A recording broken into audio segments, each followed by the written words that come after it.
Hello guys, so welcome to Quanta and myself Veeru sir, founder and director quanta institute LLP Jaipur.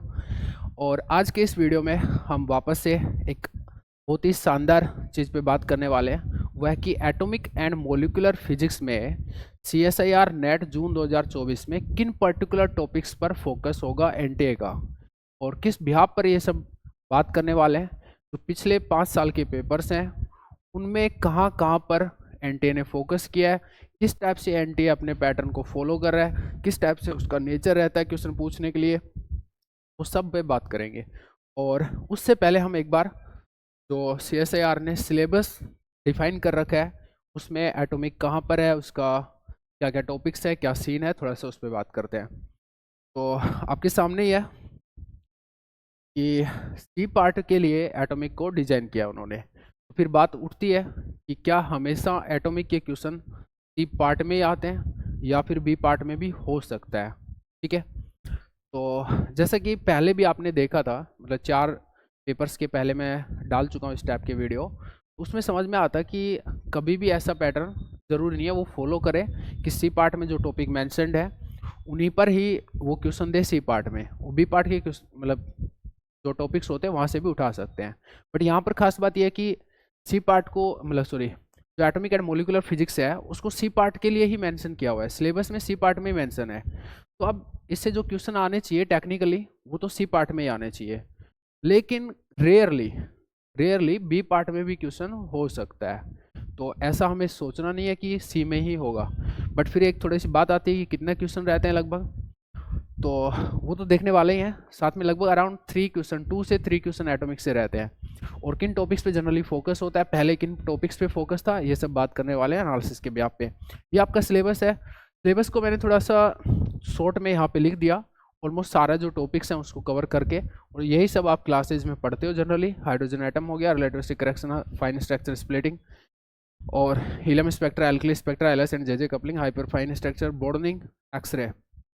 अगर आप में कुछ लोग ऐसे हों कि जिन्होंने ब्रॉडनिंग वगैरह नहीं पढ़ा हो तो ये इंपॉर्टेंट टॉपिक होता है, छोड़िए मत इसको। ठीक है, ब्रॉडनिंग स्पेसिफिकली अभी आप देखोगे प्रीवियस ईयर का जब एनालिसिस करेंगे ब्रॉडनिंग पे शायद क्वेश्चन वो पूछने लग गए अभी। और जीमार इफेक्ट है, पास्टन बैक इफेक्ट है, स्टार्क इफेक्ट है, pure rotational spectra, VR spectra, electronic spectra, Raman spectra, laser है, ESR है, NMR है। ठीक है, ये सब टॉपिक्स हैं। देखते हैं कि किस पर्टिकुलर ईयर में कहाँ कहाँ से क्वेश्चन उठ रहे हैं और उसके बिहाफ पे जून 2024 में क्या क्वेश्चन बन सकते हैं उस पर बात करते हैं। चलिए अभी फर्स्ट ऑफ ऑल खोलते हैं हम जून 2024 का पेपर, देखते हैं कि वहाँ पर एटॉमिक का क्या सीन रहा हुआ है। ठीक है, चलिएगा।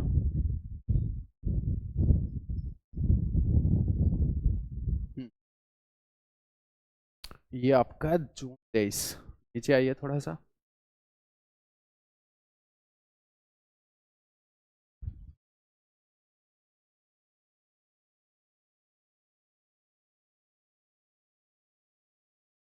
तो नवंबर 2020 में जो पेपर हुआ था का सीन हमारे सामने है। ठीक है, देखिएगा क्या सीन है इसमें।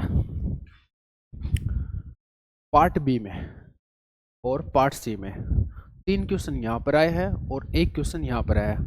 यहाँ पर जो क्वेश्चन था वो बोर थ्योरी से था। ठीक है, रेयरली क्वेश्चन आ सकता है, ये बात यहाँ से समझ में आ रही है। ठीक है, और पार्ट सी में 3 क्वेश्चन कहाँ से आए तो वो भी देखिए एक बार के लिए। हाइपर फाइन स्ट्रक्चर, और हाइपर फाइन स्ट्रक्चर पे क्वेश्चन तो इजी रहते हैं एटॉमिक के, चाहे कोई भी टॉपिक हो। ठीक है, और आप देखो भी गए तो थोड़ा इस टाइप का था कि क्रॉस टर्म होती है, फिर total angular momentum, quantum number, F of the P orbital state with the lowest energies. Easy सा चीज़ है, ऐसी कोई दिक्कत नहीं है। आई डॉट एफ करके ऐसा कुछ होगा, आई नहीं सॉरी आई डॉट जे करके है, तो आई डॉट जे करके इस टाइप से जो इंट्रैक्शन टर्म होती है उससे रिलेटेड बातें हैं। ठीक है, pure rotational spectra based easy question है। Mean life time of a level, तो ये आपका लेजर है। ये काफ़ी इंपॉर्टेंट टॉपिक है, इस पर शायद कई बार क्वेश्चन पूछा गया है, अभी देखेंगे इस चीज़ को। ठीक है, तो एक क्वेश्चन लेजर से है, एक प्योर रोटेशनल स्पेक्ट्रा से है, और एक आपका हाइपरफाइन स्ट्रक्चर से क्वेश्चन है, और इधर से बोर थ्योरी पे क्वेश्चन है। चलिए इस चीज़ को अपन मेंशन करते हैं कि किन किन टॉपिक्स पे क्वेश्चन उठा है। उससे अपने को क्या समझ में आएगा कि जो फर्दर एग्जाम है क्या उसमें यही क्वेश्चन, मतलब यही टॉपिक्स रिपीट हुए थे या समथिंग न्यू पे वो चीज़ बना रहा है, वो एक नेचर पहचानने में थोड़ा सा अपने को हेल्प मिलेगी। चलिए आइएगा, नोट डाउन कर लेते हैं कि जून 20 में पेन इस्तेमाल करते हैं ये वाला। जून 20 में जो एग्ज़ाम हुआ, और यानी कि फैब 2022 है क्या इसका नाम, नहीं नवंबर 20 लिखते हैं इस पर। नवंबर 20 में जो एग्ज़ाम हुआ है उसमें कहाँ कहाँ से क्वेश्चन आया। प्योर रोटेशनल स्पेक्ट्रा से क्वेश्चन आया, ठीक है। वीआर स्पेक्ट्रा से नहीं आया, इलेक्ट्रॉनिक से नहीं आया, रमन से नहीं आया, ठीक है। लेजर से एक क्वेश्चन आया और मीन लाइफ टाइम का क्वेश्चन था। ESR और यहाँ से नहीं आया। यहाँ भी अपन देखें तो हाइपर फाइन से क्वेश्चन आया, बाकी ब्रॉडनिंग है, एक्सरे है, LS एंड JJ कपलिंग है, एल्कली स्पेक्ट्रा है, हीलियम, फाइन स्ट्रक्चर स्प्लिटिंग। 1 2 तीसरा क्वेश्चन किस पे था, हाइपर फाइन, अच्छा hyper fine, pure rotational and mean life, अच्छा लेजर वाला। तो 1 2 तीसरा और ये आपका चौथा हाइड्रोजन एटम पे, ठीक है। ये बी पार्ट के, बाकी सी पार्ट के। क्लियर है, चलते आगे बढ़ते हैं तो नेक्स्ट जो एग्जाम है उसको नोटिस करते हैं कि वहाँ पर क्या सीन रहा है। चलिए, अच्छा पूरा ओवरऑल एक बार चेक करें कि एटॉमिक कैसा आता है। तो एटॉमिक इजी क्वेश्चन है, 4 के 4 क्वेश्चन है, वो आप आराम से वहाँ पे कर सकते हो, और बहुत ही मतलब स्कोरिंग रहता है। यही ऐसे सब्जेक्ट है जिनसे आपका रैंक आगे बढ़ता है। तो प्लीज़ थोड़ा सा इस बात का ध्यान रखें, किसी को छोड़ना तो बिल्कुल भी नहीं है, ठीक है। और नेचर को समझ लो तो उससे ये समझ में आ जाएगा किस पर्टिकुलर टॉपिक से आने वाले हैं, ठीक है। आइएगा, तो एक खास बात यहाँ पे कि फैब 22 में मात्र एक क्वेश्चन, और वो भी थर्मल ब्रॉडनिंग पे, ठीक है। और ये इजी क्वेश्चन है, एक फॉर्मूला है, उसको आपको रटना है। अगर आपने अभी तक नहीं देखा है तो देख लेना, क्योंकि इस पे जेस्ट में भी और TFR में भी क्वेश्चंस आते हैं इसी पर्टिकुलर फॉर्मूला पे। सिर्फ एक क्वेश्चन, ये है फैब 22 में, तो अपन यहाँ लिखते हैं, और वो भी ब्रॉडनिंग पे, फैब 22, ठीक है। सब क्रॉस आउट हुआ है फैब 22 में, सब क्रॉस आउट हुआ है। ये थोड़ा सा वियर्ड था। अब जो हुआ ब्रॉडनिंग पे एक क्वेश्चन था, सिर्फ और सिर्फ ब्रॉडनिंग पे क्वेश्चन था सी पार्ट के अंदर, ठीक है। चलिए आगे बढ़ते हैं। तो अनप्रिडिक्टेबल बिल्कुल, कैसा तो पता नहीं कैसे किया, बट जनरली है ना, आप देखोगे 3 क्वेश्चन होते हैं सी पार्ट में, 3 क्वेश्चन होते हैं। तो यहाँ पर कहाँ से थे, Raman rotational spectra, LS coupling पे, और हाइड्रोजन एटम पे, म्योनियम एटम पे, ठीक है। चलिए, ये तीनों ही क्वेश्चन इजी है, ये भी समझ में आ रहा है। और ये कौन सा पेपर है आपका, ये आपका है जून 2022 में 3 क्वेश्चन है। कहाँ से है उस पर एक बार डाल लीजिए नज़र, जून 2022 में, ठीक है। एक है आपका pure rotation, Raman rotational spectra, तो रमन रोटेशनल स्पेक्ट्रा, वेट करिए प्लीज़, दूसरा पेन लेने दीजिए। रमन रोटेशनल स्पेक्ट्रा, बाकी सब क्रॉस है। और एक क्वेश्चन है हाइड्रोजन एटम पे, और एक क्वेश्चन आपका LS कपलिंग पे, ठीक है। एक क्वेश्चन आपका LS कपलिंग पे, बाकी सब क्रॉस आउट है। तो आपने एक बात नोटिस की कि टॉपिक तो उन्होंने बदला है टॉपिक बदला है सिर्फ हाइड्रोजन एटम को छोड़ के, हाइड्रोजन एटम पे वापस रिपीट हुआ है, बाकी तो। और ये थोड़ा सा अनप्रिडिक्टेबल है कि हाइड्रोजन एटम पे ही रिपीट क्यों किया उन्होंने, क्योंकि वो तो ऐसा टॉपिक है कि लगता है कि कुछ आएगा ही नहीं, ठीक है। गेट वगैरह वाला पूछते हैं वहाँ पे जनरली, नेट में एक्सपेक्टेड नहीं होता, क्योंकि नेट में पहले कहाँ से क्वेश्चन आते थे, LS कपलिंग, जो 3 क्वेश्चन थे वो फिक्स थे, LS कपलिंग या जीमान में से एक क्वेश्चन, ठीक है। एक रोटेशन में से क्वेश्चन, रोटेशन स्पेक्ट्रा में से, मतलब इनमें से कहीं से भी, या फिर रमन में से, और फिर एक लेजर का। इस टाइप से 3 से 4 क्वेश्चन रहते थे। 3 क्वेश्चन या तो LS या JJ में से, सॉरी LS या जीमान में से एक इधर रोटेशन में क्या बोलते हैं मोलिकुलर से, और एक लेजर से, ठीक है। मोलिकुलर प्लस यहाँ से, वहाँ भी थोड़ा सा मतलब रहता था, कभी यहाँ से, कभी यहाँ से, कभी यहाँ से, कभी यहाँ से, ऐसे चलता था। चलिए अभी देखते हैं। तो अभी एक बात तो नोटिस की है कि अपन ने थोड़ा एक बार पूरा देख लेते हैं, फिर उसके बाद थोड़ा सा कमेंट करेंगे, बढ़िया रहेगा। थोड़ा इजी सा ही, मतलब छोटा सा ही टॉपिक है, छोटा सा ही वीडियो होना चाहिए, उसी भी आप पे अपन थोड़ा फास्टली चलते हैं। ओके, लेकिन क्वेश्चन ईजी है, वापस देखिए, हुंस रूल बेस्ड इजी क्वेश्चन है, मैंने लिखा भी है ये सब, म्योनियम एटम वैसे इजी है। आइएगा वंस अगेन, पार्ट जून 23 में पार्ट सी में आपके सिर्फ और सिर्फ 2 क्वेश्चन है। एक आपका जीमान इफेक्ट पे, एक है प्योर रोटेशनल रमन स्पेक्ट्रा पे। टॉपिक रिपीट हुआ है आइसोटोप इफेक्ट, लेकिन क्या बोलते हैं कंसेप्ट रिपीट नहीं हुआ, आइसोटोप इफेक्ट पे आया इस बार, ठीक है। और जीमान पर और प्योर रोटेशनल पर, और सिर्फ 2 क्वेश्चन है। और ये आपके जून 23 की कहानी है। जून 23 की कहानी है, जून 23 की कहानी है। और ये है आपकी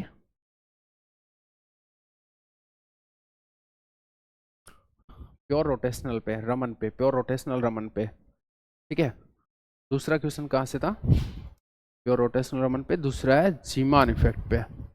दोनों ही क्वेश्चन इजी इजी। ठीक है, बाकी सब क्रॉस आउट हुआ है, बाकी सब क्रॉस आउट हुआ है, सब क्रॉस आउट हुआ है।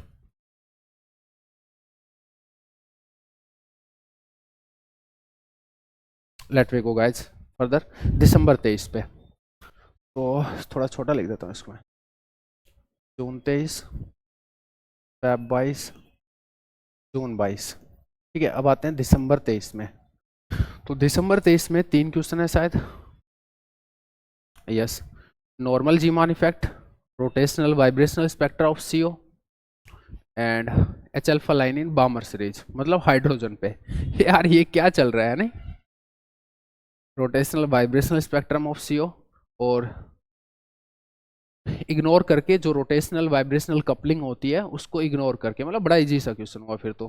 नॉर्मल जीमान इफेक्ट पे और रोटेश VR स्पेक्ट्रा पे, VR स्पेक्ट्रा पे, थोड़ा पेन बदलने दो मुझे, VR स्पेक्ट्रा पे और रोटेशनल रमन पे, रोटेशनल नहीं, हाइड्रोजन पे और नॉर्मल जीमान इफेक्ट पे, नॉर्मल जीमान इफेक्ट पे और आपका हाइड्रोजन पे। ठीक है, बाकी सब क्रॉस आउट हुए हैं। 3 क्वेश्चन थे यहाँ पे, थोड़ा तो मुश्किल है कि समझना कि क्या चाह रहे हैं ये। चलो एक बात समझ में आई कि लेजर का तुम्हारा पीछा छूट रहा है। अब थोड़ी सी बात करते हैं पहले क्वेश्चन कहाँ से आते थे, अब थोड़ा सा क्या प्रिडिक्शन सोच रहे हैं आप। ठीक है, और ये हमारा पेन स्पेशल होगा और ये है ग्रीन। जून 24, जून 24। चलिए जीमान इफेक्ट पे, जून 23 में आया, दिसंबर 23 में आया। जून 23 में, दिसंबर 23 में नॉर्मल जीमान इफेक्ट पे आया और जून 23 में किस पे आया भी थोड़ा देखें। तो जून 23 में आपका आया, बड़ा इजी सा क्वेश्चन था ये तो, नॉर्मल जीमान इफेक्ट वाला। और यहाँ पर आया आपका ऑर्डिनरी क्वेश्चन, बिल्कुल इजी था, मतलब पता नहीं किस पे था। ठीक है, प्योर रोटेशनल पे पहले आ लिया, सिर्फ एक ही बार आया। VR स्पेक्ट्रा पे भी सिर्फ एक बार आया पिछले 5 साल में। इलेक्ट्रॉनिक पे तो उम्मीद मत करो।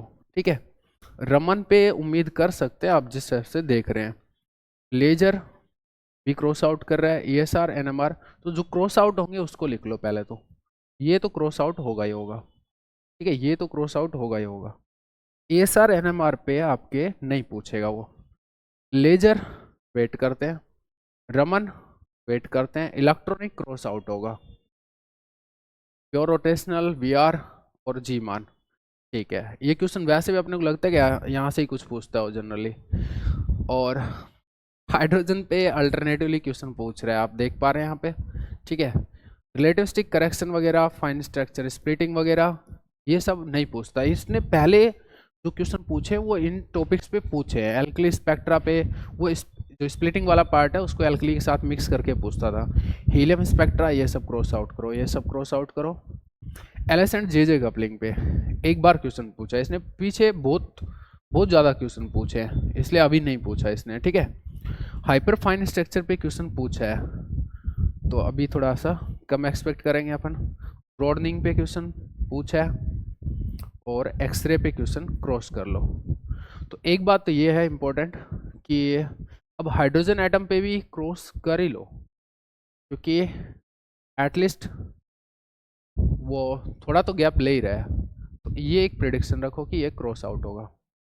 ठीक है, अगर आता भी है तो ऐसी कोई दिक्कत वाली बात है नहीं तुम्हारे कि तुम कोई प्रॉब्लम हो। हेलो, हाय मानसो। हाँ 15-15। मैं अभी क्लास में हूँ हिमांशु, थोड़ी देर में करें। ओके भाई। तो अब 3 क्वेश्चन आने हैं। LSJJ है हमारे पास, हाइपरफाइन है, ब्रॉडनिंग है, ठीक है, ओके। अच्छा एक बात थोड़ा सा अपन ने देखी कि जिन टॉपिक्स पे फोकस कर रखा है, जिनसे आना चाहिए थोड़ा सा क्वेश्चन, वैसे ही टॉपिक है, तो उन्हीं पे हम अभी भी कंसंट्रेट करना चाह रहे हैं, ठीक है। लेजर पे उस पास बहुत सारी वैरायटी है, तो देने को तो क्वेश्चन दे सकता है, उल्ट डिपेंड करेगा कि टफ क्वेश्चन बनाना है कि नहीं बनाना। बट एक और चीज़ है कि लेजर पहले का टॉपिक रहा हुआ है, और जीमान पे इन पे लगातार 2 क्वेश्चन दे दिए, इसको क्रॉस कर लो, अगर लगातार दिए तो अब नहीं देगा, ठीक है। Pure rotational, BR spectra, electronic, electronic cross out हो रहा है। रमन, रमन पे क्वेश्चन हो सकता है आपका, एक चीज तो ये, ठीक है। और लेजर पे थोड़ा सा रोकते हैं, वीआर स्पेक्ट्रा पे और इन पे, इसको मैं छोड़ने के लिए नहीं बोलूंगा। यहाँ पे ऐसी बात नहीं है कि रिपीटेशन नहीं हो सकता, इन पे रिपीटेशन हो सकता है। देखो 3 टॉपिक तो उधर से, चौथा लेजर वेट करते हैं। अब छोटा ही सब्जेक्ट है तो पढ़ तो सकते ही हो तुम इतना, तो मैं वो टॉपिक प्रिडिक्ट कर रहा हूँ जहाँ से क्वेश्चन आ सकते हैं। थोड़ा सा वेरिएशन यहाँ पे, मतलब थोड़ा ज़्यादा टॉपिक्स अपने को प्रिडिक्ट करने पड़ेंगे, लेकिन जो क्रॉस आउट हुए हैं वो क्रॉस आउट है, इसका तो थोड़ा सा कन्फर्म है, ठीक है। तो यहाँ पर ये 3 टॉपिक है जिनसे आपके क्वेश्चन बन सकता है, और हाँ थोड़ा सा रखेंगे कि बन सकता है। ज़्यादा प्रोबेबिलिटी ब्रॉडनिंग की रहेगी, पे ध्यान देंगे, ज़्यादा प्रोबेबिलिटी ब्रॉडनिंग की रहेगी। ब्रॉडनिंग में थर्मल ब्रॉडनिंग पे क्वेश्चन दे दिया, तो इसके अलावा क्या ऑप्शन रहते हैं उसके पास में, उस पर थोड़ा सा विचार करेंगे वहाँ पे, ठीक है। और ब्रॉडनिंग या लेजर में से एक पे आएगा, तो थोड़ा इस टाइप से, तो 4 टॉपिक इधर सेलेक्ट होते हैं और 3 टॉपिक इधर सेलेक्ट होते हैं। इनसे बाहर तो नहीं पूछेगा, इतना तो श्योर है, ठीक है। तो ये एक एनालिसिस है। और अब तुम चाहो कि और भी कम करें, तो और कम करना थोड़ा मुश्किल है। यहाँ पे 3 क्वेश्चन बनाने, बट 7 टॉपिक की प्रेडिक्शन है। लेजर, ये थोड़ा ऐसे लगाते हैं यार, टिक टिक ज़्यादा हो गए, इस टाइप से 7 क्वेश्चन की प्रेडिक्शन है, 7 टॉपिक्स की प्रेडिक्शन है। जीमान नहीं आएगा, क्रॉस कर सकते हो आप आराम से, पर जीमान में अगर वो पासन पे पूछता है तो पूछ भी सकता है, तो फिर वही नॉर्मल चीज़ हो गई। पर एक ब्रॉडनिंग आपका एडअप हो जाता है अगर आपने नहीं पढ़ रखा हो। हाइपरफाइन पे थोड़ा सा ध्यान दे लेना, बाकी तो आपके लिए नॉर्मल चीज़ है ही, तो ऐसा कोई ज़्यादा नीड भी नहीं थी इस पर्टिकुलर सब्जेक्ट पे एनालिसिस करने की। बट ठीक है, थोड़ा बहुत हो गया, थोड़ा नेचर समझ आ रहा है, तो एटलीस्ट चीज़ें अपने को थोड़ा सा क्लियर हुई है कि ऐसा कुछ पूछ रहा है वो, ठीक है। तो थोड़ा सा इस पर भी आप रखिए कि यार, तो छोड़ के तो मत जाइए यार, मैं यही बोलूँगा, छोड़ के मत जाइए। ऐसा नहीं है कि आप इसको थोड़ा सा स्किप कर सकते हैं, ठीक है। अब जो भी है 5 और 3 8 टॉपिक में से 3 क्वेश्चन बनाएगा वो। अब थोड़ा सा एक वैसे प्रिडिक्शन कर लेते हैं थोड़ी सी, कि भाई देखते हैं जो भी हो, श्योर वाली। और भी थोड़ा अगर किसी को सेलेक्टिव होना हो, मतलब कुछ ऐसे बंदे हो सकते हैं जिन्हें नहीं पढ़ रखा हो एटॉमिक, तो वो क्या कर सकते हैं, ठीक है। वो यहाँ से एक तो ब्रॉडनिंग को पढ़े, ब्रॉडनिंग पे क्वेश्चन उठाएगा वो, मुझे ऐसे वाइब्स आती हैं, ठीक है। ठीक है, ब्रॉडनिंग पे उठा सकता है। दूसरा LSJJ पे, नहीं यार, LSJJ पे भर के क्वेश्चन दिया उसने, हाइपरफाइन भी रहने दो। तो इधर से मेरा ब्रॉडनिंग या एक्सरे में, ये सॉरी लेजर में से कोई एक पर्टिकुलर टॉपिक, दोनों में से किसी एक पे क्वेश्चन दे सकता है। लेजर पे भी हो सकता है वहाँ क्वेश्चन, ठीक है। ब्रॉडनिंग पे देगा तो लेजर पे नहीं देगा, लेजर पे देगा तो ब्रॉडनिंग पे देगा, ऐसा कुछ, ठीक है। 2, और तीसरा जो मुझे लगता है वो लगता है वीआर स्पेक्ट्रा को लेके, थोड़ा मैं पॉजिटिव हूँ कि वीआर स्पेक्ट्रा पे रिपीट हो सकता है क्वेश्चन, ऐसी कोई बात नहीं है, ठीक है। और वीआर स्पेक्ट्रा पे क्वेश्चन रिपीट हो सकता है। और थोड़ा सा मुझे पास्टन बैक इफेक्ट को लेके, लेकिन पास्टन बैक इफेक्ट पे जो कंसेप्ट जिस पे मैनली क्वेश्चन पूछा जाता था, उस पर काफ़ी क्वेश्चन पूछे गए हैं पहले से ही, ठीक है। तो फिर भी थोड़ा बहुत तो हो सकता है वहाँ पे, तो लेकिन जीमार पे लगातार 2 पे हैं, तो फिर उसको क्रॉस आउट रहने दो, ज़्यादा श्योर में अपन नहीं लेके चलते हैं। और इनमें से तो फिर वो एक पे देगा। Raman is the another choice, Raman is the another choice. तो we are Raman and laser इस टाइप का कुछ हो सकता है आपका, ठीक है। तो चार 8 में से मैं 4 कर सकता हूँ, वो 4 ये है, ठीक है, वो 4 ये है, ठीक है। Thank you for watching the video. और अगर आपको लगता है कि एनालिसिस आपके लिए हेल्पफुल है तो प्लीज़ सब्सक्राइब कर लीजिए चैनल को।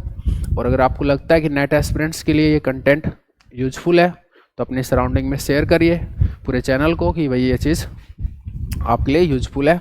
दूसरा, अगर आपको ये पूरी सीरीज़ में मज़ा आ रहा है और आपको कुछ इस सीरीज़ के अलावा कोई न्यू सीरीज़ चाहिए तो उस पर मैं विचार कर सकता हूँ। मैं कंफर्म नहीं कहूँगा कि अभी मैं प्रोवाइड करा दूंगा, वो डिपेंड करेगा कि आपकी डिमांड क्या है। तो एटलीस्ट आप अपनी डिमांड तो लिख ही सकते हो कमेंट सेक्शन में, तो प्लीज़ बता दीजिए कि आपको क्या चाहिए, थोड़ा सा हमें आइडिया रहे, उस हिसाब से अगर हम प्रिपेयर कर पाए उन चीज़ों को तो प्रोवाइड करा देंगे, ठीक है। चलिए, जो लोग नए हैं वो उनके लिए भी वीडियो यूजफुल है ताकि उनको पता चले कि किस टाइप से एनटीए पेपर सेट करती है, ठीक है। चलिए bye bye, see you guys in the next subject. और नेक्स्ट सब्जेक्ट के लिए भी आप कमेंट कर दीजिए कि क्या पर्टिकुलर सब्जेक्ट होना चाहिए, ठीक है। ध्यान दीजिए क्या क्या मैंने बोला आपको। एक नेक्स्ट सब्जेक्ट के लिए कमेंट कर सकते हो कि कौन सा हम यहाँ पे एनालिसिस में लेके आए नेक्स्ट डे के लिए। और दूसरा, कोई और नई सीरीज की आपकी डिमांड हो तो वो थोड़ा डिमांड अपना खुल के बता सकते हो, ठीक है। और तीसरा, आप सब्सक्राइब कर लीजिए क्योंकि आप में से बहुत से लोग ऐसे हैं जो सिर्फ कंटेंट देखते हैं, सब्सक्राइब नहीं करते हैं। उसका कुछ नहीं लगता आपका, तो कर लीजिए, थोड़ा सा फायदे की चीज़ आपके लिए, ठीक है। चलो बाय बाय, सी यू।